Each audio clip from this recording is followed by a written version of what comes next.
ನುಗ್ಗೆಕಾಯಿಯಂತೆ ನುಗ್ಗೆ ಸೊಪ್ಪಿನಲ್ಲೂ ಸಹ ಹೇರಳವಾದ ಪೋಷಕಾಂಶಗಳಿವೆ. ಇದು ರಕ್ತದಲ್ಲಿನ ಸಕ್ಕರೆಯ ಪ್ರಮಾಣವನ್ನು ನಿಯಂತ್ರಿಸುವುದರಿಂದ ಮಧುಮೇಹ ಅಂದರೆ ಡಯಾಬಿಟಿಕ್ಸ್ ಇರುವವರು ಕೂಡ ತುಂಬ ಒಳ್ಳೆಯದು.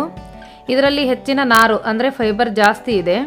ಮೊಟ್ಟೆಯಲ್ಲಿಯೂ ಸಹ ಹಲವಾರು ಪೋಷಕಾಂಶಗಳು ಅಡಗಿದ್ದು ಇದು ಸಹ ಆರೋಗ್ಯದ ಹಿತದೃಷ್ಟಿಯಿಂದ ದಿನನಿತ್ಯ ನಾವು ಊಟದಲ್ಲಿ ಮೊಟ್ಟೆ ಸೇವನೆ ಮಾಡೋದು ತುಂಬ ಉತ್ತಮ. ಹಾಗಾಗಿ ಇಂಥ ಆರೋಗ್ಯಕರವಾದ ನುಗ್ಗೆ ಸೊಪ್ಪು ಮತ್ತು ಮೊಟ್ಟೆ ಸೇರಿಸಿ ಮಾಡುವ ಖಾದ್ಯವೇ ನುಗ್ಗೆ ಸೊಪ್ಪಿನ ಮೊಟ್ಟೆ ಪಲ್ಯ.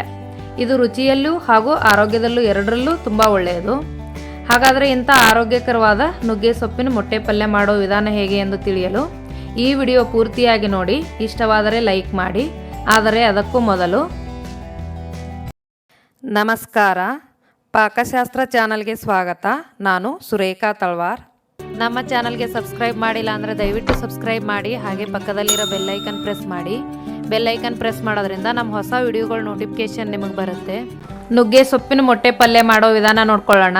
ಮೊದಲಿಗೆ ನಾನು ಒಂದು ಕಡಾಯಿಯಲ್ಲಿ 2 ಟೇಬಲ್ ಸ್ಪೂನಷ್ಟು ನಾನು ಕುಕ್ಕಿಂಗ್ ಆಯಿಲ್ ಹಾಕ್ತಾಯಿದ್ದೀನಿ. ನಿಮಗೆ ಖಾರಕ್ಕೆ ಬೇಕಾಗುವಷ್ಟು ಹಸಿಮೆಣ್ಸಿನ್ಕಾಯಿ ಹಾಕೋಬಹುದು. ನಾನೊಂದು 4 ಹಸಿಮೆಣ್ಸಿನ್ಕಾಯಿನ ಈ ಥರ ಉದ್ದುದ್ದ ಸೀಳ್ಬಿಟ್ಟು ಹಾಕ್ತಾಯಿದ್ದೀನಿ. ಇದಕ್ಕೆ ಸಾಸಿವೆ, ಜೀರಿಗೆ, ಮಸಾಲೆಗಳು ಅಷ್ಟೊಂದೇನು ಹಾಕಬಾರ್ದು. ಸ್ವಲ್ಪ ನಾನು ಒಗ್ಗರಣೆಗೆ ಬ್ಯಾಡಗೆ ಮೆಣಸಿನ್ಕಾಯಿ ಹಾಕ್ತಾಯಿದ್ದೀನಿ. ಸ್ವಲ್ಪ ಕರಿಬೇವು ನೋಡಿ. ಇದು 1 ನಿಮಿಷ ಈಗ ಫ್ರೈ ಆದಮೇಲೆ ಈರುಳ್ಳಿ ಹಾಕ್ತಾಯಿದ್ದೀನಿ. ಸ್ವಲ್ಪ ಜಾಸ್ತಿ ಈರುಳ್ಳಿ ಹಾಕೋದ್ರಿಂದ ಟೇಸ್ಟ್ ಚೆನ್ನಾಗಾಗುತ್ತೆ. ನಾನು ದಪ್ಪ ಸೈಜು 2 ಈರುಳ್ಳಿನ ಸಣ್ಣ ಸಣ್ಣದಾಗಿ ಕಟ್ ಮಾಡಿ ಫ್ರೈ ಮಾಡ್ತಾಯಿದ್ದೀನಿ ನೋಡಿ. ಇದೆಲ್ಲ ನೀರಿನಂಶ ಹೋಗೋವರೆಗೂ ಫ್ರೈ ಮಾಡ್ಕೋಬೇಕು. ಒಂದು ಅರ್ಧ ಟೇಬಲ್ ಸ್ಪೂನಷ್ಟು ಅರಿಶಿಣ ಪುಡಿ, ಅರ್ಧ ಟೇಬಲ್ ಸ್ಪೂನ್ ಗರಂ ಮಸಾಲ, ಅರ್ಧ ಟೇಬಲ್ ಸ್ಪೂನಷ್ಟು ನಾನು ಪೆಪ್ಪರ್ ಪೌಡ್ರ್ ಹಾಕ್ತಾಯಿದ್ದೀನಿ. ಇದಿಷ್ಟನ್ನು ನಾವು ಒಂದು 5 ನಿಮಿಷ ನಾವು ಫ್ರೈ ಮಾಡ್ಕೋಬೇಕು ನೋಡಿ. ಇದೀಗ ಫ್ರೈ ಆಗಿದೆ. ಈಗ ನಾನು ನುಗ್ಗೆ ಸೊಪ್ಪನ್ನ ನಾನು ತೊಳೆದ್ಬಿಟ್ಟು ನಾನು ನೋಡಿ ಈ ಥರ ಸೋದಿಸ್ಕೊಂಡು ಇಟ್ಕೊಂಡಿದ್ದೀನಿ. ನೀಟಾಗಿ ತೊಳೆದು ನೀರೆಲ್ಲ ನಾವು ಇದನ್ನು ಸೋದಿಸ್ಕೊಂಡು ಹಾಕೋಬೇಕು. ಎಳೆಯದಿದ್ದರೆ ಒಂಚೂರು ಕಡ್ಡಿ ಇದ್ರೂ ಏನು ಪ್ರಾಬ್ಲಮ್ ಇಲ್ಲ. ನಾವು ಇದಕ್ಕೆ ಮೊಟ್ಟೆ ಹಾಕಿ ಮಾಡೋದ್ರಿಂದ ನೀರೆಲ್ಲ ಹಾಕಬಾರ್ದು. ನೀರು ಹಾಕಿದ್ರೆ ಟೇಸ್ಟ್ ಚೆನ್ನಾಗಿರಲ್ಲ. ಹಾಗಾಗಿ ಎಳೆದು ಸೊಪ್ಪನ್ನ ತೊಗೋಬೇಕು ನೋಡಿ. ಅದು ಚಟಪಟ ಅಂತ ಸೌಂಡ್ ಬರುತ್ತೆ. ಚೆನ್ನಾಗಿ ನಾವು ಒಂದು 5 ನಿಮಿಷ ಫ್ರೈ ಮಾಡ್ಕೋಬೇಕು.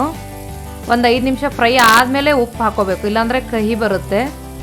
ಉಪ್ಪು ಮುಂಚೆನೇ ಹಾಕಿಬಿಟ್ರೆ ನೀರು ಬಿಟ್ಕೊಳ್ಳುತ್ತೆ, ಕಹಿ ಬರುತ್ತೆ. ಹಾಗಾಗಿ ನಾವು ಸ್ವಲ್ಪ ಇದೊಂದು 5 ನಿಮಿಷ ಫ್ರೈ ಆದಮೇಲೆ ಉಪ್ಪು ಹಾಕ್ಕೋಬೇಕು ನೋಡಿ. ಈಗ ಉಪ್ಪು ಹಾಕ್ಬಿಟ್ಟು ನಾನೀಗ 1 ನಿಮಿಷ ಫ್ರೈ ಮಾಡಿದ್ದೀನಿ. ಈಗ ನಾನೀಗ ಮೊಟ್ಟೆ ಹಾಕ್ತಾಯಿದ್ದೀನಿ. ನಾನೊಂದು 5 ಮೊಟ್ಟೆ ತೊಗೊಂಡಿದ್ದೀನಿ. ನಿಮಗೆ ಜಾಸ್ತಿ ಕಮ್ಮು ಯಾವ ಥರ ಬೇಕೋ ನೀವು 4, 2 ಬೇಕಿದ್ರೆ ಹಾಕ್ಕೊಂಡು ಮಾಡ್ಬೋದು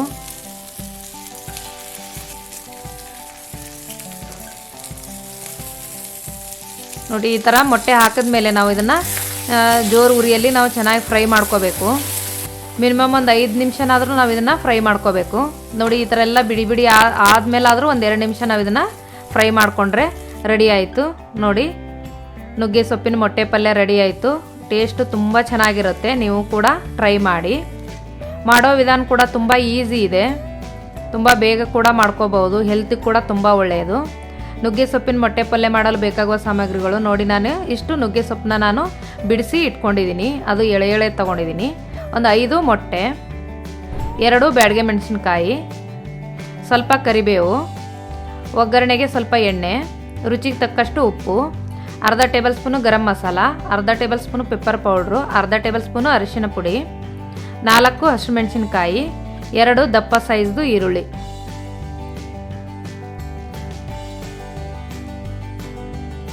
ಈ ವಿಡಿಯೋ ನಿಮಗೆ ಇಷ್ಟವಾದರೆ ಲೈಕ್ ಮಾಡಿ, ಶೇರ್ ಮಾಡಿ, ಸಬ್ಸ್ಕ್ರೈಬ್ ಮಾಡಿ. ಹಾಗೆ ಪಕ್ಕದಲ್ಲಿರೋ ಬೆಲ್ ಐಕನ್ ಪ್ರೆಸ್ ಮಾಡಿ. ಧನ್ಯವಾದಗಳು.